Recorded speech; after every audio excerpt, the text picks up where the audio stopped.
Bismillahirrahmanirrahim. Assalamu alaikum, dear viewers. Welcome to this session of Meezan lecture series. In this series, we are studying Ustaz Javed Ahmed Ghamidi's book Meezan, and we have studied quite a lot of this book. For the moment, we are studying one of the preambles of his book, which is called Fundamental Principles. In this preamble, Ustaz Ghamidi has shown how he views the whole structure of the Quran, and in lieu of the fact that the source of religion is the Prophet himself. Therefore, the Quran and the Sunnah have originated from the Prophet himself, and of course, as a result of the enterprise of the Sahaba, Hadith literature also came into being. So then he goes on to expound principles of understanding the Quran, determining the Sunnah, and also understanding the Hadith. So we are studying all these three separately. And for the moment, we have started off with the principles of understanding the Quran. And if you see from the slide that is being viewed before you, we were studying the fourth of these principles, which is the final authority. We have already studied appreciation of classical Arabic, eloquence of language, and uniqueness of style, in which we have seen how the Quran has a very unique structure and language. It is not the same as the one which is taught and read today in Arabia. At the same time, the Quran style, if it can be compared to anything close to any human endeavor, is like it's a book of dialogue, it's a book of conversation, it's like a sermon being delivered, and then of course embedded in narrative, this conversation takes place between real characters of 7th century Arabia, and hence all these statutes require some very special characteristics that have to be kept in mind while studying the Quran. In our last session, we had started to study the final authority of the Quran, and we had seen how the Quran itself calls itself as Furqan and Meezan, which means it is the distinguisher of good and evil. It is the scale in which good and evil has to be weighed, and it will actually give its verdict regarding what is right and wrong regarding religion. It is also Muhaymin, which means that it is a guardian over previous scriptures, and therefore previous scriptures have to be studied in the light of the Quran, and in case of any difference of opinion or difference of point of view, then the opinion of the Quran will prevail. We had seen in our last session also that even if the Quran is regarded to be the final authority, then there are four very serious questions which do arise on this idea. First of all is the fact that we find that there are variant readings of the Quran which are found and read not only in Hadith literature but also in our fiqh books and also in our tafsir books. And these variant readings at times they significantly change the meaning of the Quran also. So if this is so, then how can the Quran be regarded as the final authority?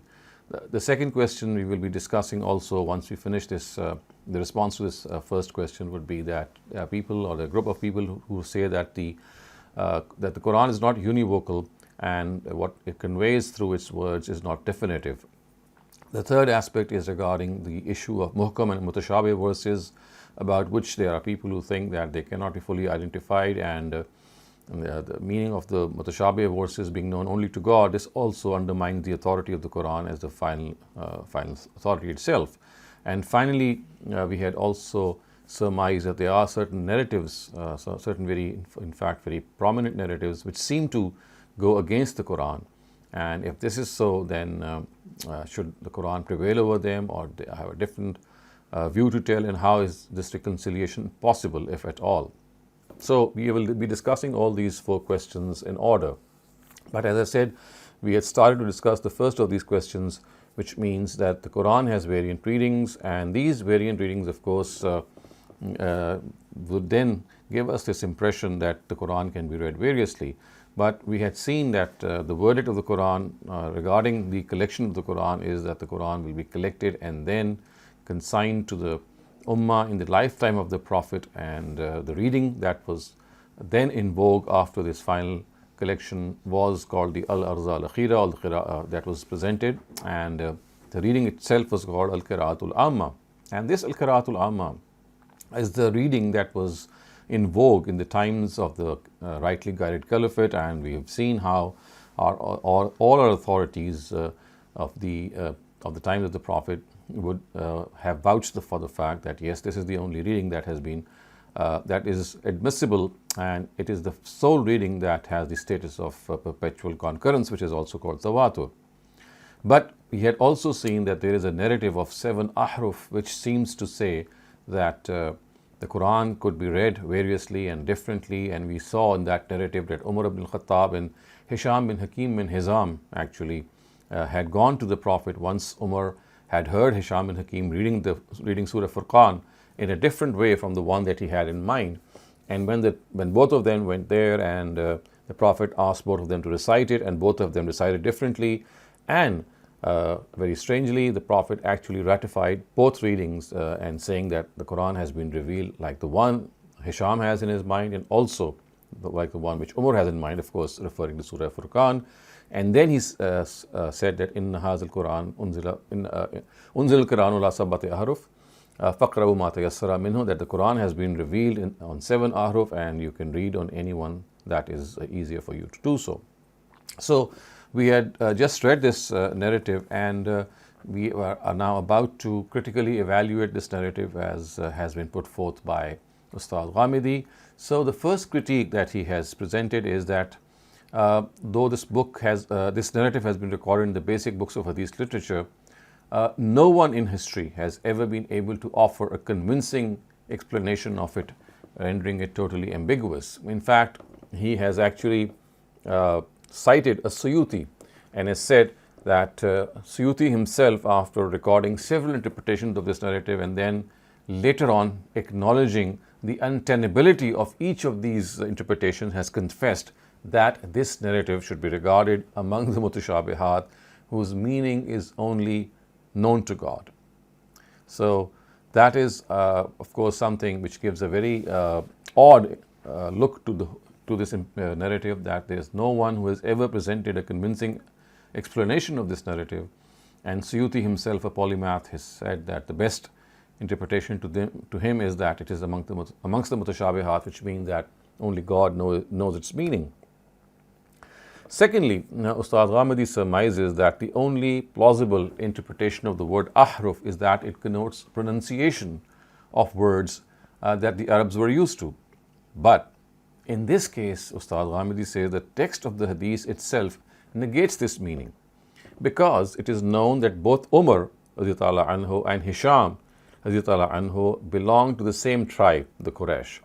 So obviously people of the same tribe could not have had different pronunciations. They belong to the same tribe, and if the only plausible interpretation is that the difference in this reading was not in the words, or they were not different words, but the words were the same, but the manner of pronunciation, of course, or the lahja was different. This is the only plausible explanation, Ustad Ghamidi says. But then he says that if this plausible, or the most plausible of explanations, is accepted, it still does not hold good in the case of this narrative, because, I mean, the same tribe would not have different pronunciations. People belong to the same tribe would have the same pronunciation. So Umar and Hisham both belong to the Quraysh, and how could they have differed in pronunciation? The third critique which has been presented by Ustad Ghamidi is that even if it is accepted that this difference was of pronunciation between various tribes, and as a result they were allowed to read it in their own lahja, in their own dialect, the verb unzila is very inappropriate, because the word of course means was revealed. So the Quran has specified that it was revealed in the language of the Prophet's tribe, which was the Quraysh. That is the Quran saying so in Surah Maryam, in Surah and other instances, also in Surah Dukhan also. So after this, it can be accepted that the various tribes were allowed to read it according to their own accents. But how can this be accepted that the Almighty Himself revealed the various dialects and pronunciations? So remember, it says that the Quran has been revealed on 7 ahruf. So it could not have been the fact that these pronunciations have been revealed by God, because God revealed the Quran in the dialect of the Quraysh. So the word unzila, which is found in this narrative, which means was revealed from God. So because you see, this difference in pronunciation could not have been revealed by God. It was something that happened on the part of human beings. So they differed in this pronunciation, not that God Himself revealed different pronunciations. So he says that this third critique is that the word unzila should not have been there, because this gives the impression that the Almighty himself read the Quran in different languages, in different dialects, which of course is not true, because he himself has said in the Quran that it has been revealed in the dialect of the Quraysh, which of course has one pronunciation. Fourthly, the fourth critique which is presented by Ustaz Ghamidi is that he says that it is known that Hisham accepted Islam in the 8th Hijri, which is on the day, in fact, when Mecca was conquered. Now, if this hadith is accepted, he says that it would mean that even after the conquest of Mecca, I mean, until that time, which is a good, almost we can say, 18 or 19 years of the Prophet's ministry, even a close associate like Umar was unaware of the fact that the Prophet had secretly taught the Quran in some different form and reading from the one openly heard from him and preserved in memory and writing. So every person can realize how grave this claim is and how far-reaching its consequences are. That you think that the Quran was being revealed, and on the one hand, there was one openly known reading of Surah Furqan, for example, but then he also secretly taught a companion like Hisham in a different way to read the same surah. And of course, this would mean that if this is so, that different readings were being read, and the Prophet never even divulged that, then this is of course going to cause serious aspersions on the whole process. So same is the case, Ustaz Ghamidi says, which is of the sort of the fact that the narrative which record the collection of the Quran in the times of Caliph Abu Bakr and Umar anhu, and which actually give this impression that the Quran was arranged and of course collected and arranged after the Prophet had passed away. And of course, at this instance, we are not going to study these narratives, the text of the narrative, but a very brief summary of these narratives is that in the times of Abu Bakr, when there was the Battle of Yamama, it is said that many Hufaz, memorizers were martyred, and as a result of which Abu Bakr feared that the Quran might be lost because these memorizers are being killed. So he called in Umar for the council, and Umar said that how can we do something which the Prophet never did, but ultimately got convinced. And then they called Zayd ibn Sabit for this task, and he too presented the same conundrum. He said that how can we do something which the Prophet has not done? And then again, he ultimately got convinced, and then he started to collect the Quran from various fragments. And then it is also said that he was not able to find the particular verse of Surah Tawbah at this time, and he could only find it with one particular person. So this is how the Quran was collected. But in the times of Caliph Usman, it is said when readings or differences in reading arose when Huzaifa ibn Yaman had visited the front of Azerbaijan and Armenia, where Muslims were fighting against the Syrian and the Kufan armies were fighting against Armenian and Azerbaijan. He noticed that the armies were reading the Quran differently, so he came back to Caliph Usman, and he said that, well, if this is the case, then he called for the manuscript that was written in the times of Caliph Abu Bakr, and then it had been consigned to Umar and later to his daughter Hafsa. So he asked Hafsa to give him that manuscript so that he could have the copies made, and it is said that the copies were made and distributed into various parts of the empire, and a committee was also constituted to write this down. And in case of any difference, the dialect of the Quraysh had been preferred. Similar narratives say, or a narrative on the side says that on this occasion another verse of the Quran was found missing, and this time it was a verse from Surah Ahzab. So these are the two narratives. I've just given you the gist of it, about which Ustaz Ghamidi says that how can they be believed when they give this picture that the Quran was actually collected after the Prophet. The Quran itself specifies, and we have studied that verse in our previous session, Inna alayna jam'ahu wa Qur'ana, which means that God says that we in fact are going to collect this Quran and then have it compiled and arranged and consigned to the Ummah. So these, of course, narratives give an entirely different picture, which is not only against the Quran, but also they are against common sense. So Ustaz Ghamidi says that in the 6 canonical books, the Sihah Sitta, these narratives are primarily recorded on the authority of Ibn Shihab Zuhri. Authorities of Rijal regard him to be guilty of tadlis and idraj. These are two technical terms. Besides these, if some other facts of his personality are as referred to by Imam Lays ibn Sa'd in his letter to Imam Malik are kept in mind, none of the narratives reported by him regarding such important issues as this stand acceptable. So the narrative that he cites in this regard is something that we will see and also see how this narrative has been presented.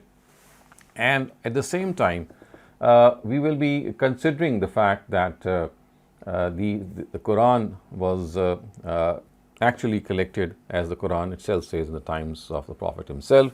But regarding Ibn Shihab Zuhri, Ustaz Ghamidi actually cites the Tarikh of Yahya ibn Ma'in, and he says that when, and this is what we have information regarding Ibn Shihab in this manner, and when we would meet Ibn Shihab, there would arise a difference of opinion in many issues. When any one of us would ask him in writing about some issue, he, in spite of being so learned, would give 3 different answers, each of which would negate the other, and he would not even be aware of what he had already said. It is because of this that I have left him something which you did not. So this is something which is quite alarming, and we can see that this letter of Imam Lays ibn Sa'd to Imam Malik, in which he says that I actually forsook him, I abandoned him because of the fact that he would give 3 different opinions and none of these opinions would match. In fact, they would negate one another about the same issue. And so he says that I abandoned him, by Imam Malik did not do so. And then he goes on to say that as far as the text itself is concerned of these variant readings, then we have to understand that this is an absolute truth, that the Quran has just one reading and only one which is found in our codices. And this is the same as the Qira'atul Amma. It has been wrongly dubbed as the Qira'atul Hafs, but as far as the Quran is concerned, it has just one reading. And besides this, the readings which are found in the commentaries, like our exegesis, or are read and taught in our schools of religious instruction, our seminaries, or are even in currency in certain areas, are the remnants of those malignant campaigns from which no religious discipline of the Muslims has unfortunately remained protected. So he says that these readings may have arisen from the insistence of some on the reading of which the Quran was revealed before the Al-Arda Al-Khira, and from the forgetfulness of the narrator. But later, owing to the same motives which led to the fabrication hadith, they became so rampant at the end of the Umayyad dynasty that several of them had come to prominence.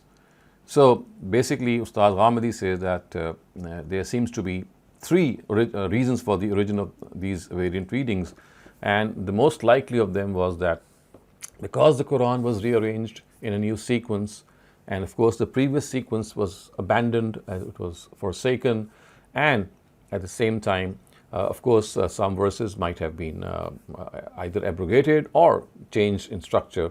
So in this final reading that was supposed to be the reading that the Ummah had to adopt, it may well have been the case that some people did insist that they will not leave the reading which was the historical reading, the chronological reading in which the Quran was revealed. Remember, there was a revealed reading and then there was a new one in which this revealed reading was rearranged. So we do find this evidence in the case of Ubay ibn Ka'b radhiyallahu anhu and Abdullah ibn Masud also, that they might have insisted on the chronological reading, and as a result of which, of course, this does not mean that they did not know there was a final reading, but the fact is that they also transferred this chronological reading to their students, and it was ultimately the students who might have just jumbled up the chronological reading with the new reading, and thereby giving rise to these multiple readings. And of course, the second opinion, or the second reason which Ustaz Ghamidi has given, that it cannot be ruled out, that it could have been the forgetfulness of the narrators also, because we do know that this could have taken place, especially when the writing of the manuscript was done in the form that there were no declensions, there were no Arab. Yes, there were dots or diacritics, but that too they were in a scarce way. So this could have also caused some confusion. And finally, we also know that just as many ahadith were fabricated, And we know that this fabrication took place in the 3rd or 4th centuries. It might well have been that these narratives also consisted of content that relates to these variant readings. So that is what he has said. And then he goes on to actually give us a perspective in history. He says that by the time of the Umayyad dynasty, there were many of them that had risen to surface. And it is said that Abu Ubaid Qasim ibn Salam, he was a prominent authority who died in the 3rd century. He selected 25 of them in his book. So he actually had a number of these readings coming to him of the same verses, and he selected 25 of them in his book. The 7 readings which are famous in current times, we know they were actually chosen and selected by Abu Bakr ibn Mujahid, who passed away in the 4th century. At the end of so thus it is actually generally accepted that their number cannot be ascertained. And then there were people who actually came up with a criteria, with 3 criteria regarding the acceptance of this reading. And these criteria were that, number 1, they must have a reliable chain of narration, and of course they should go back to the Prophet himself. Number 2, they must be in the Arabic that has absolutely, flawless Arabic. There should be no flaw in the language.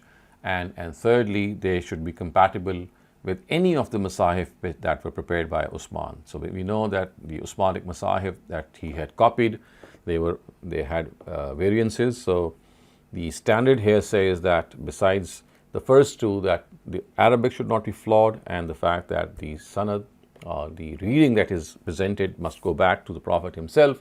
The third criteria of acceptability of a reading is that the codices that were prepared by Usman in dispatch to various parts of his empire, these readings must conform with either of these codices. And so therefore any reading that qualifies or that is according to these 3 criteria, then they will be acceptable. Now there are also people who claim that these readings are mutawatir, or they have a concurrent perpetual chain of narration. But if you look at the chains of narration which are found in books of Qiraat, it leaves absolutely no doubt that they are all ahad. And in case we can also see that they are narrated, reported by narrators that are suspect in the eyes of Rijal authorities. So no scholar can even accept them as hadith, let alone the Quran. So that is how Ustaz Ghamidi has summed up his contention regarding the variant readings. And as I said, his absolute opinion in this regard is that there are no variant readings, and these variant readings have arisen because of either insistence on the chronological reading of the Quran, or forgetfulness of the narrators, or of course fabrication itself. But as far as the Quran is concerned, Al-Qira'atul Amma, which is wrongly dubbed as Qira'atul Hafs, is the only reading that was transmitted as Quran by the Prophet and his companions. So this is a brief answer to his first question. The second question, which says that the meanings of the words that are transmitted from themselves, of the words themselves, they are not definitive because of the fact that these are all ahad. Syntax, morphology, we have seen how Imam Razi has actually summed them up. So Ustaz Ghamidi says that the answer to the second question is that the whole argument on the intentionality of the text is dubious. In all living languages, the meanings denoted by words and expressions are all based on perpetuation. They are all mutawatir and are certain in all respects. Morphology and linguistics and other similar disciplines speak of this tawatur. The veracity or mendacity of the narrators and their number has no significance. Words and expressions are called gharib and shaz, which of course means little known. They are not called gharib or shaz because their meaning is little known, but because they are used sparingly.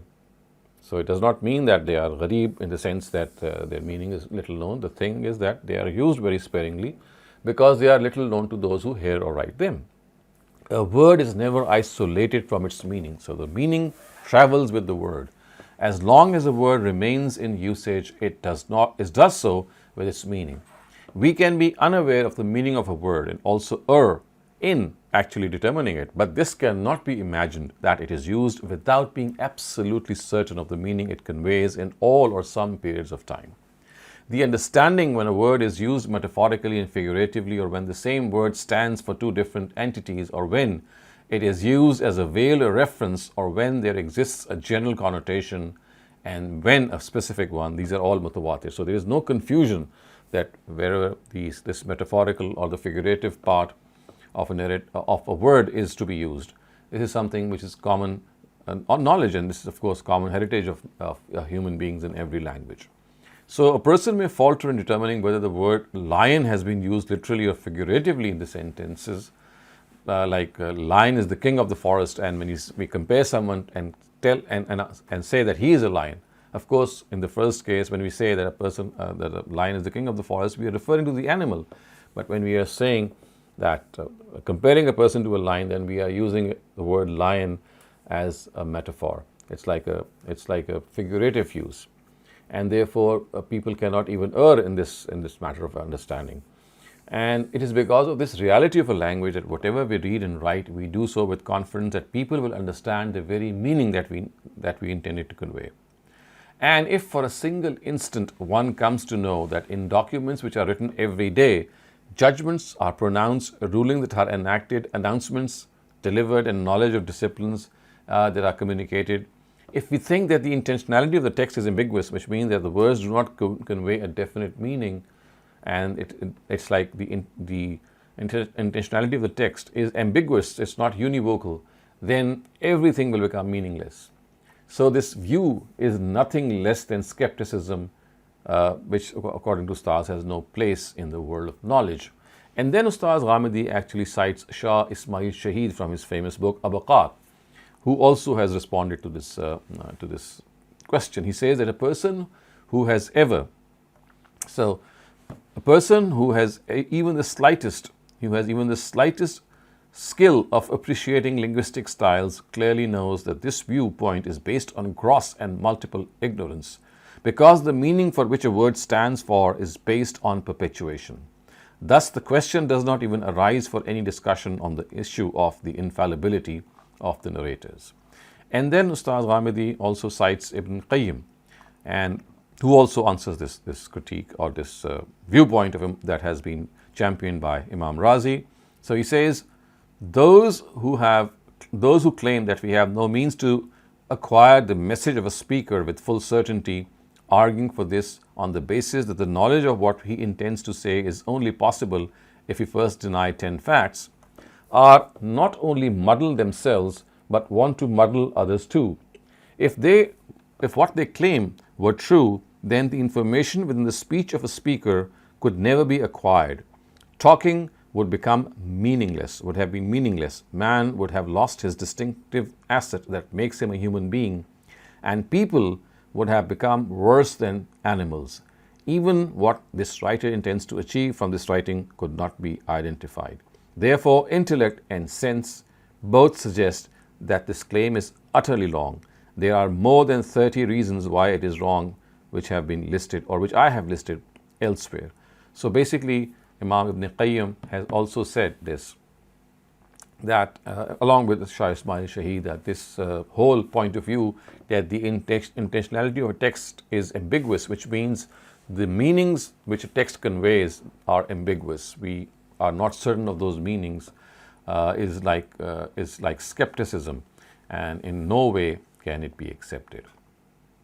So this sums up Ustaz Ghamidi's answer regarding the second question. Now I'm going to come to the third question, and we will end our talk here on this third question, and inshallah the fourth question, which is regarding hadith, will be discussed in our next sessions. So the third question, if you remember, was the one that we are not able to distinguish between the muhkam and mutashabihat verses of the Quran. So this was how it was presented, that there are two verses of the Quran, and there are two type of verses, two category of verses, and we are not able to distinguish that which ones are muhkam and which ones are mutashabih. So the answer which Ustaz Ghamidi gives, he says that all verses of the Quran on which its guidance is based are muhkam, and mutashabih are only those verses which mention certain blessings and torments a person may encounter in the hereafter, and these are stated through similitudes or similes. So such verses state the attributes and actions of God or mention something which is beyond the grasp of our knowledge and observation, like God blowing his spirit into Adam. I mean, this is something we know the meaning, but we cannot exactly grasp the whole picture, how it would happen. So basically, mutashabihat verses are verses in which what's going to happen in the unseen world is compared. It is basically compared with what we know of language in this world. And this is something, of course, which gives us a definite meaning to those verses. But of course, the connotation is something that we will not be able to understand. So when we say that God blew his spirit into Adam, so the words are absolutely clear that he blew his spirit. But what actually happened, or how actually this happened, is something that we would not be knowing at this instant. So similarly, he has given other examples. So one of them is the birth of Jesus, of course, without a father, or various places and circumstances one may encounter in paradise and hell. All things for which words have not yet been invented can only be stated through parables and similes. So the facts of an unknown world are, they have to be understood through these comparisons. So Ustaz Ghamidi then gives an example. He says that to make it even more clear, he says that, for example, 200 years ago, if a person had foreknowledge of electricity bulbs, but at that time they had not been invented. So remember, a person is being supposed, let's say 200 or 300 years previously, or in the past, when of course electricity bulbs had not been invented, but he somehow knew that they would be invented. So how would he conveyed this fact, standing in the past, having knowledge of the future, that electricity bulbs would be invented? So because they had not been invented, there were no words that he could have given. So he would have used the terminology of his own times. So Ustad Ghamidi says that maybe he would have said something like, lanterns which would not require oil or fire will one day light up the world. So he will use the word lanterns because that is the word that they were used to. They didn't know what the electricity bulb was. So they would be using the same word that was in vogue in their own times. So Ustad says that the nature of mutashabih verses is no different. Neither are they unascertainable, nor is there any ambiguity in their meaning. They are set in eloquent Arabic, and we are able to understand their meaning without any difficulty. The only thing is that we are not able to understand what they imply in real life. Since this lack of understanding has nothing to do with the understanding of the Quran, a believer should not get after determining what they imply. So that is what Ustaz Ghamidi has said, that as far as the mutashabihat verses are concerned, these are verses in which, of course, the thing that we have to understand is that some future reality that has yet to come to our notice is expressed in a way that we use the current idiom to express a reality that is yet to come into being. So we have to use words and phrases of our times to express something that is yet to be born. So if we look at the Quran also, we see, for example, that people would have deduced the fact that no one can understand the meaning of the mutashabihat verses. The Almighty does not say that no one except him knows the meaning of the mutashabihat verses. So remember, he does not say that no one except him knows the meaning of the mutashabihat verses. On the contrary, what he has said is that no one knows the ta'wil, which means the form and manifestation of what is conveyed by these verses.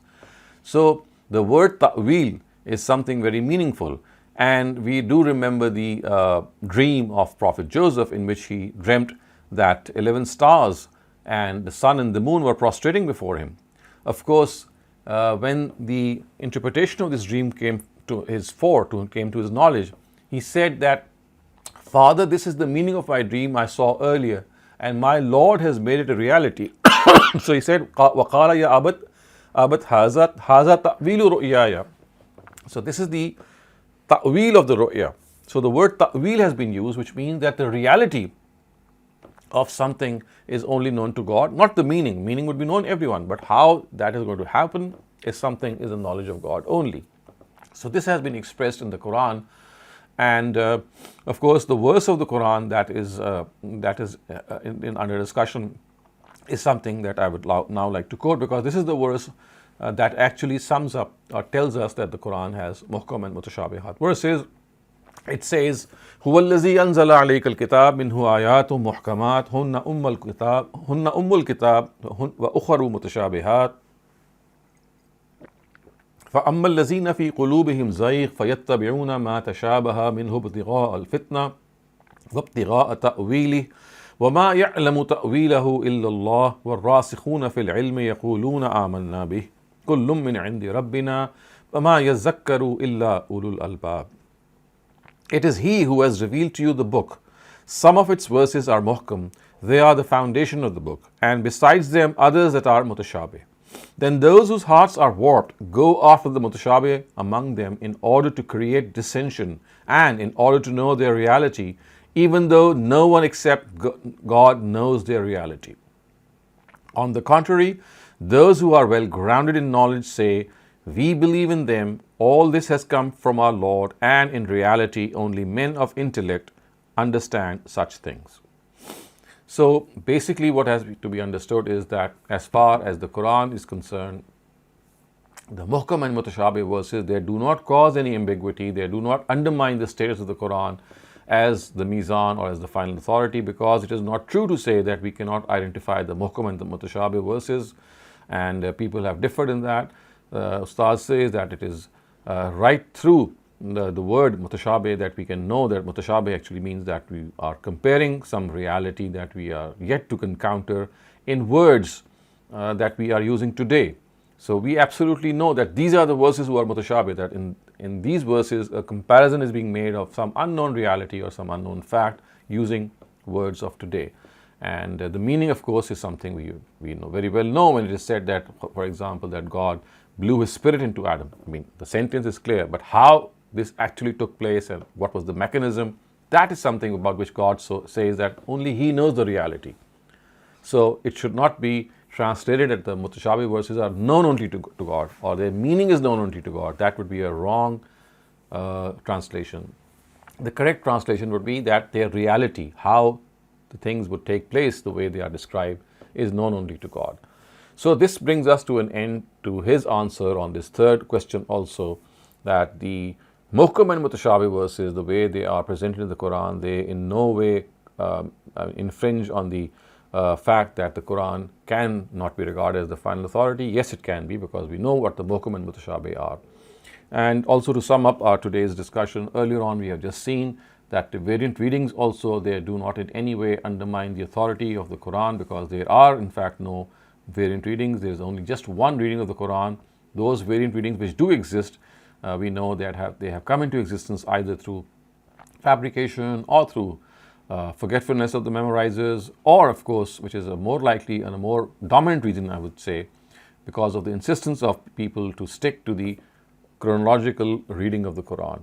And we've also seen that the intentionality of the text of the Quran being ambiguous is another thing that has been negated by Ustaz, and through Ibn Qayyim and Shah Ismail's excerpts, he has shown that scholars like these two, they also regard this to be sheer skepticism. Everyone knows the meaning, what a word conveys, and a very large part of the language is transmitted through tawatur, which is perpetual concurrence, and a word is not transmitted in space without association to its meaning. So words travel, the meanings travel with the words, and hence this cannot be accepted. So I end my talk here of these three issues, and inshallah in our next session we'll take up the fourth objection that has arisen on Ustaz Ghamidi's view, or can be arisen, that how can we accept certain ahadith of the Prophet which go against the Quran, and if we have to accept the Quran, then we'll have to negate these narratives which are very sound in their origin. So if you have any questions regarding today's discussion, please raise them. Thank you very much, Dr. Saleem. Our first question of the day asks, the various delicacies and intricacies and subtleties of the Arabic language, and that too of the era when the Quran was being revealed, no doubt are of great interest and concern for the non-Arabic people, and we need to learn all that, but the Arabic-speaking people have no such restrictions, and we still see that a lot of old exegesis like the Quran, like Tafsir ibn Kathir, heavily rely on historical traditions and hadith instead of focusing on the meaning of the word of the Quran itself and the context. What are the reasons? The reason is something that we have discussed on many occasions, is that you see the towering personality of the Prophet. It took time for people to digest the fact that what has been conveyed from him could have been a misunderstanding of the narrators.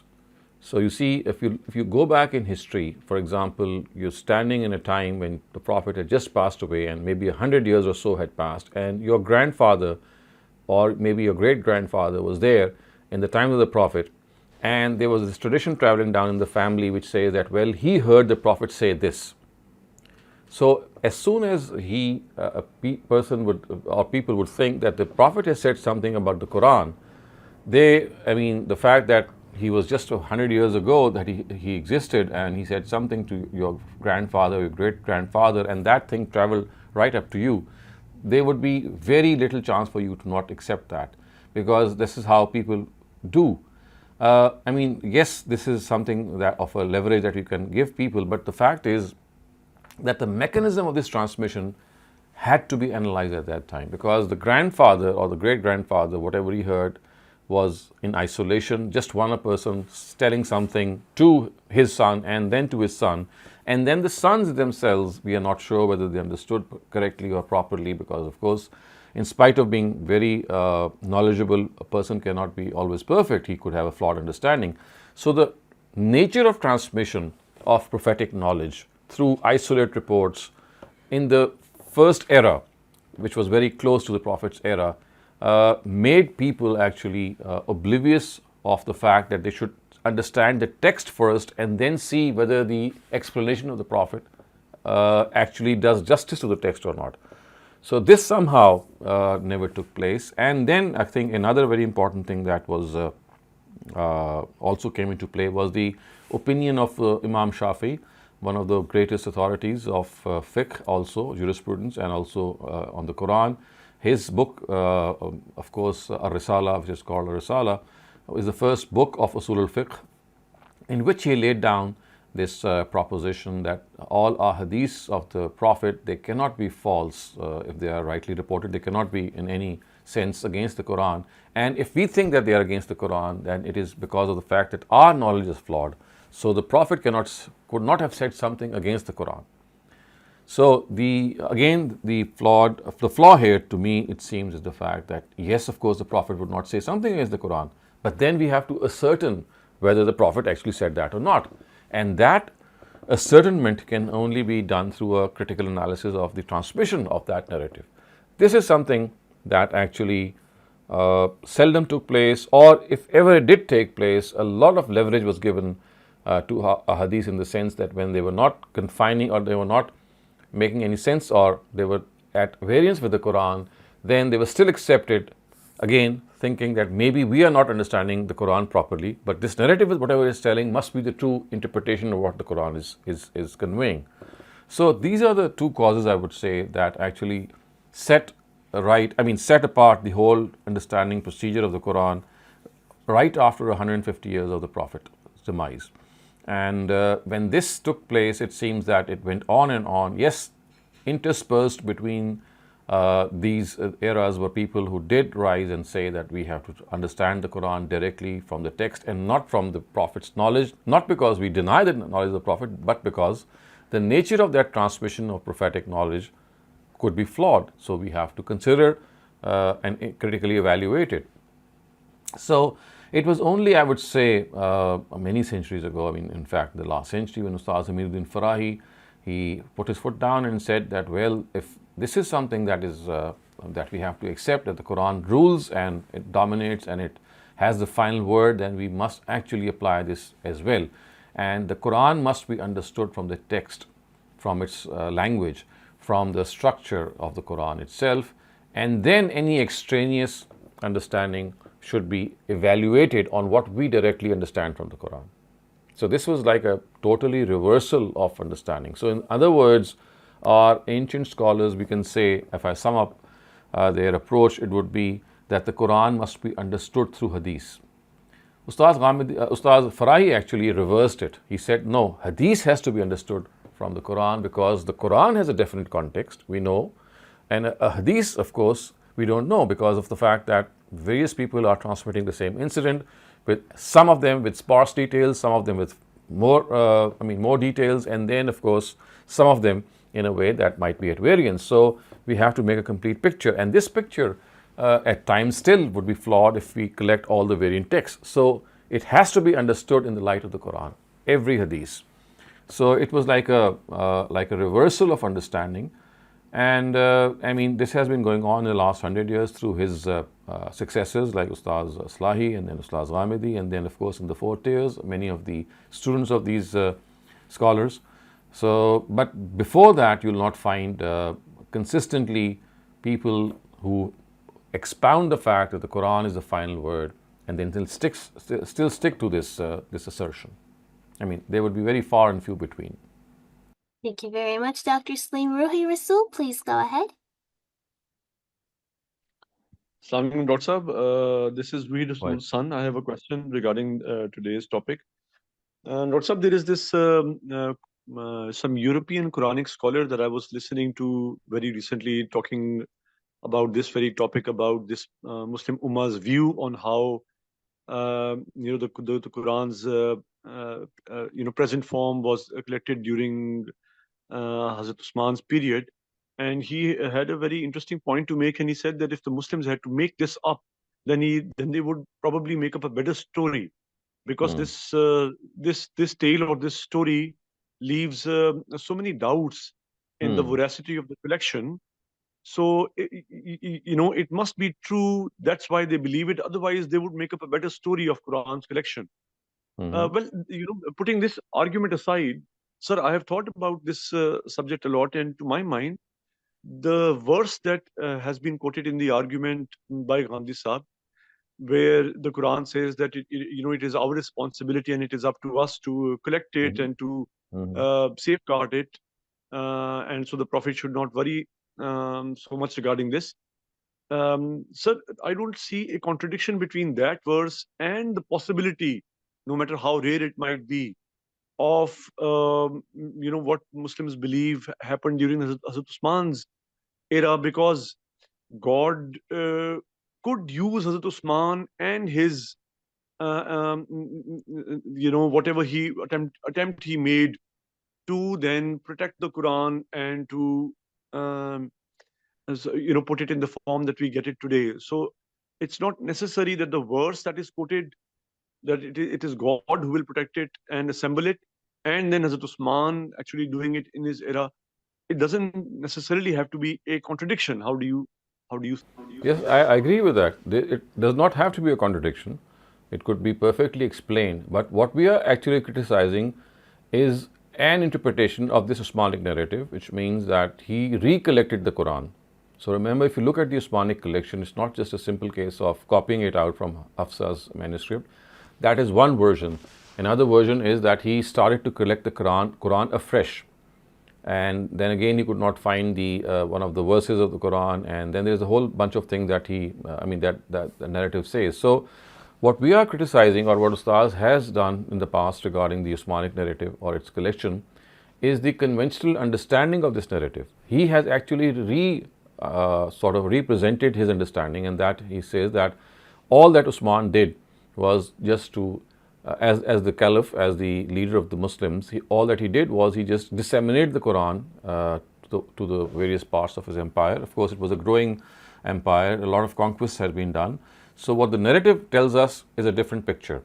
But what we can dilute out from the narrative and from some other historical information also is that the best thing, or the most something that can be derived from all this historical evidence, is that he just distributed many copies of the Quran to the vast empire that at that time came to be under his supervision. And that is something which as a responsibility any person would do who assumes the charge of Muslim affairs.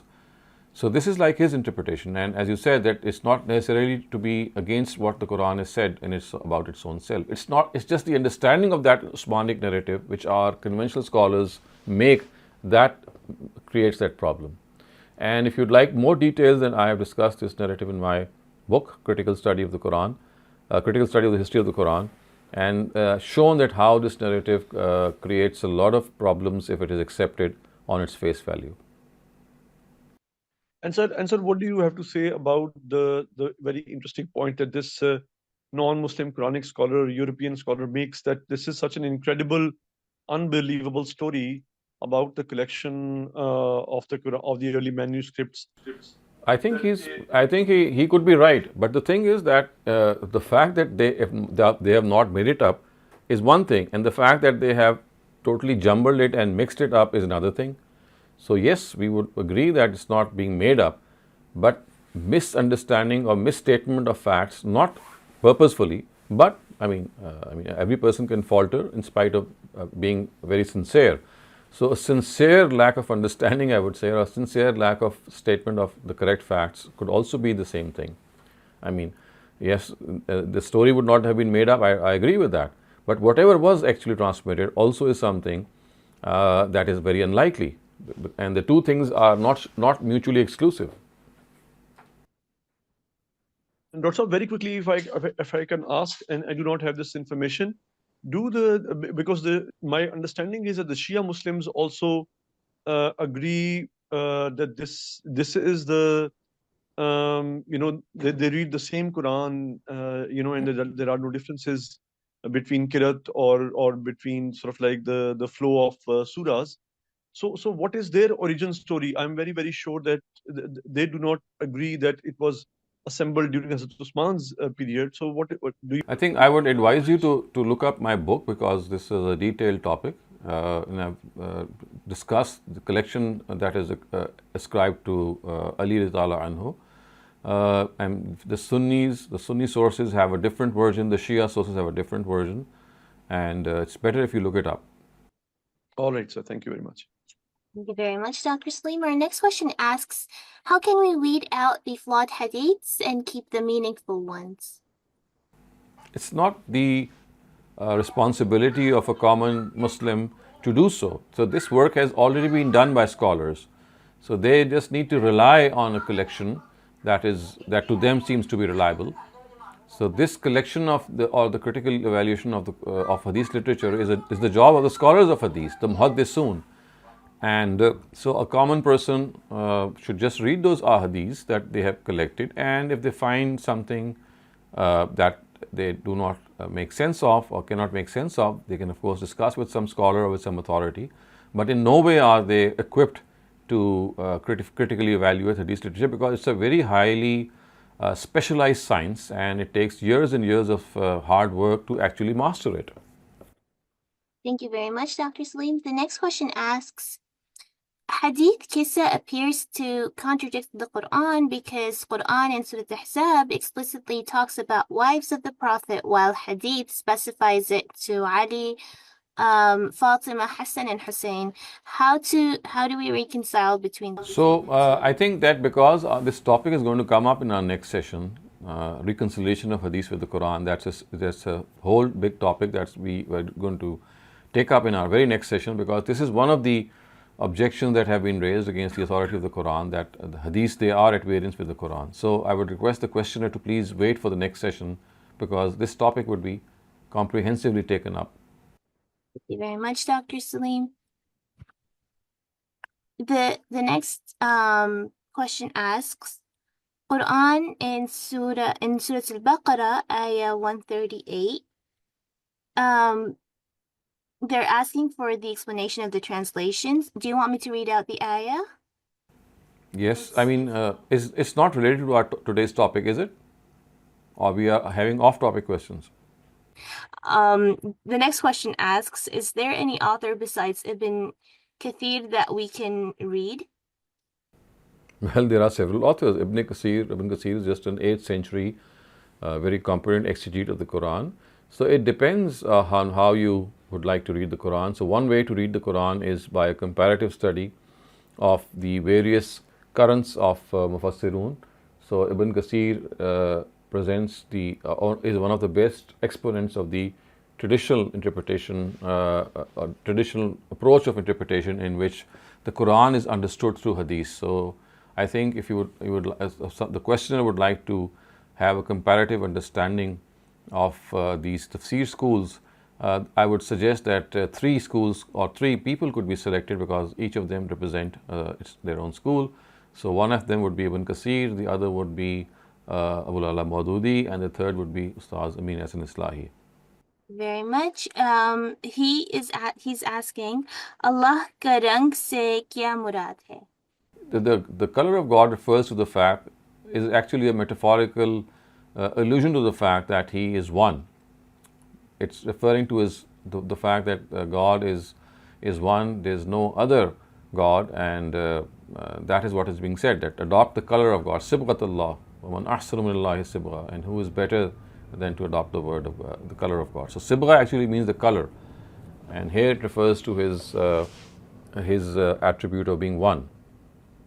Thank you very much, Dr. Saleem. That was it for all the questions today. Thank you for another wonderful session, and thanks to all the participants for coming, joining us, and asking your questions. Inshallah, we'll see you all tomorrow in another session of textual study of the Quran. Until then, Assalamu alaikum wa rahmatullahi wa barakatuh. Wa alaikum assalam.